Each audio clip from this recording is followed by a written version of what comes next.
И тука има простор за дебата. Символите на партиите ќе ги придружуваат имињата на кандидатите на гласачкото ливче. Иако тројцата председателски кандидати се декларираат како надпартиски и се кандидираа со поддршка на најмалку 10.000 граѓани, побарале и добиле согласност од партиите кои им искажаа поддршка. При утврдувањето на изгледот на гласачкото ливче, ДИК го прифати тоа што кандидатите го доставиле. Кандидатот Блерим Река има свое лого.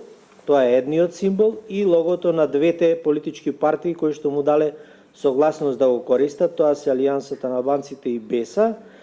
Кандидатот Гордана Силјановска-Давкова достави согласност дека може да го користи логото на ВМРО-ДПМН. Кандидатот Стево Пендаровски достави согласност за користење од СДСМ. Значи, во своите апликации доставија кандидатите согласност за користење на логоата на овие партии. Дискриминацијата на кандидатите на социјалните мрежи тешко може да се контролира, вели Дерковски по забелешките на ОПСЕ за вакви појави во првата недела од кампањата. Генералната оценка е позитивна.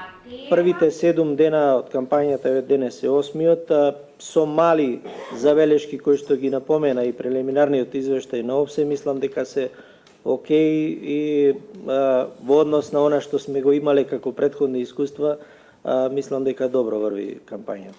ДИК констатираше дека 82 избирачки места во 28 општини нема да бидат отворени бидејќи на нив има помалку од 10 запишани избирачи, а селата Чашка во истоимената општина и Ќојлија во општина Петровец целосно останале без гласачи.